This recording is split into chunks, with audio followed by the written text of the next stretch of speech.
Hello everyone, and welcome back to the channel.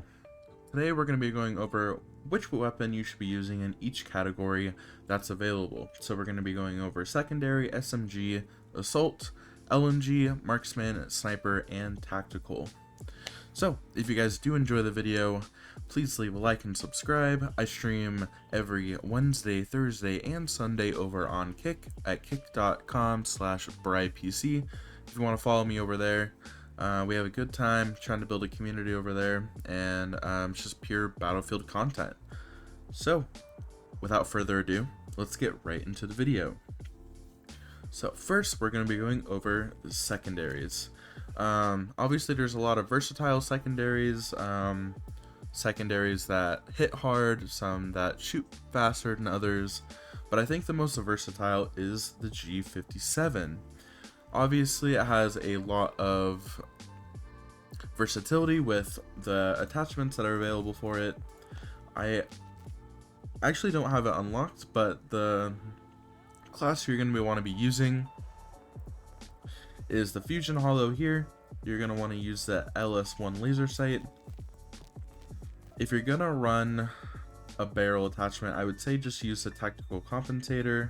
You really don't want to use anything that's going to take any firepower away or accuracy or anything like that.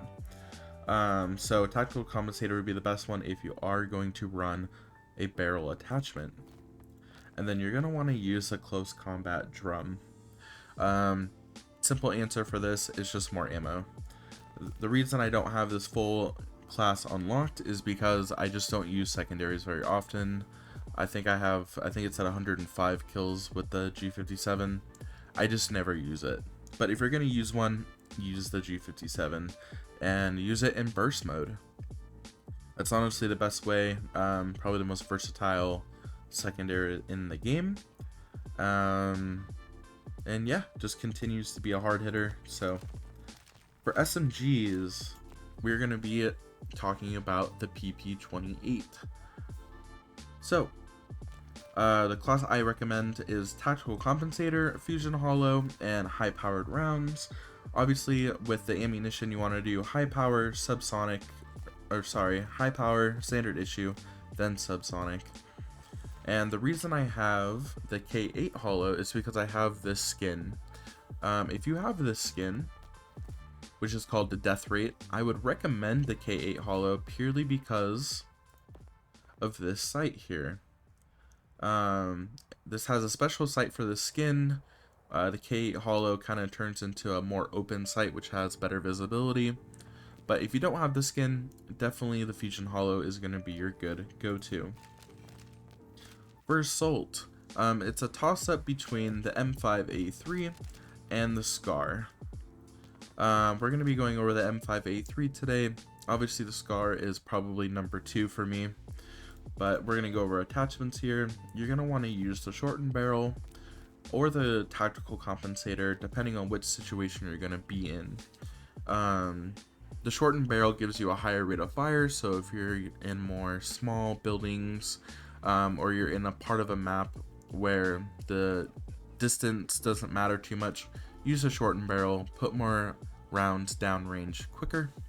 If you're kind of shooting people from farther away, tactical compensator is going to be your best friend. Fusion Hollow again, and then we're going to be doing standard issue extended, high power, and close combat. This will give you the ability to run any situation. So obviously standard issue extended is just more rounds. High power gives you a little bit more range, so high power plus this tactical compensator, that you're just going to be beaming people. And then shortened barrel and the close combat rounds will turn this into an SMG. So you can have an AR and an SMG in one gun. I also recommend the LWG grip if you move around a lot. This gives you more accuracy while moving.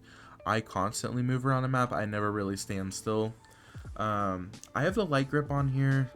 I was kind of testing it out. I didn't really see a whole lot of difference, but it's kind of just there if I want to switch it up a little bit. And then for the third underbarrel, use something to your advantage. So right now I have the grenade launcher on here. You can run smokes, the master key slaps in this game. You can use the laser sight. I don't hip fire ARs very often, so I don't run it. That's completely personal preference. So for LMGs, we're actually gonna, my pick is the XM8 LMG. So it's kind of a toss up between this one and the LCMG. I'm not a huge fan of the Avances. I think it has too much visual recoil, but the XM8 beams has no recoil at all. Comes with a 100-round magazine, and you get all the attachments right off the bat.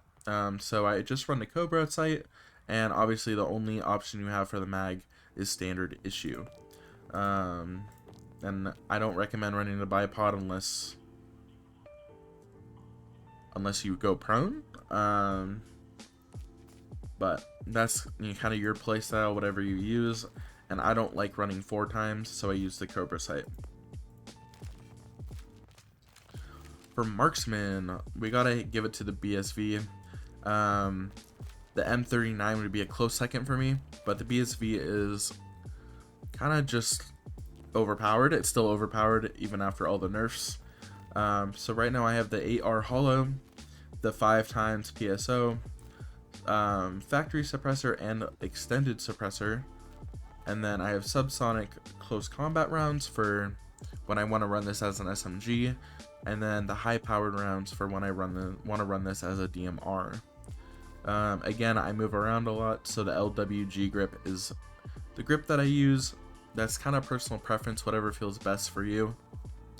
But these two combinations, the factory and the close combat, and then extended suppressor and the high powered rounds, that's going to be your best friend.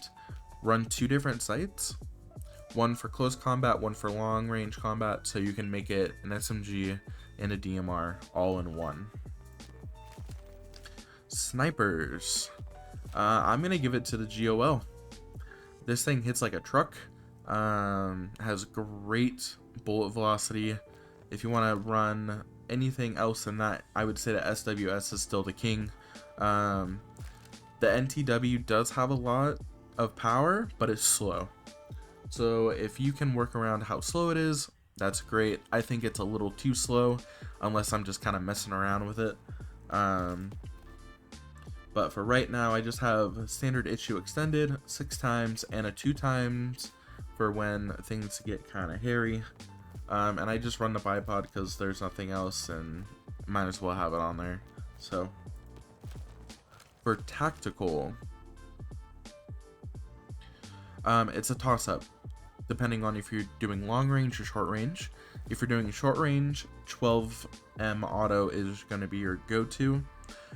This thing is stupidly overpowered, as we all know if you play this game regularly. So 12M auto, you don't even need attachments, it slaps. Just put the drum mag on once you unlock it. There you go. But for the king of tactical, I'm going to give it to the railgun. So for mine, obviously you can't change the ammunition and you can't change the barrel attachment. Please don't run the burst. It's just not worth it. Just run the regular high power. It's just gonna be better. Once you get the timing down, you're gonna shred with this thing, I promise. Please do not use these bottom 2. I don't even know why I have them on, to be honest. And then for the sights, 6 times thermal. This gun with the 6 times thermal, probably the most overpowered long range weapon in the game. I also run 4.5 and the canted sight just to give me something a little bit different. And then for whatever reason, if I do run into a close combat situation, I have the thermal 1.25. I think this gun and thermal just kind of go hand in hand, and so that's why I have it on there. So yeah, guys, that's the weapons that I recommend. If you have any other suggestions, let me know in the comments. We could have gone over the DM7, the AM40, the M416, the ACWR. All these guns are very good options. I just think that there's some weapons that excel in their categories more than others. And so that's my list of guns you should be using. If you're new to Battlefield 2042, try these guns out, give them a go. Some of the portal guns you're going to have to unlock via challenges. But it's kind of worth it, and it kind of lets you play around with some of the other guns to get the portal guns unlocked. So that's always a good time. So yeah, if you guys did enjoy, please leave a like and subscribe, and I'll see y'all in the next one.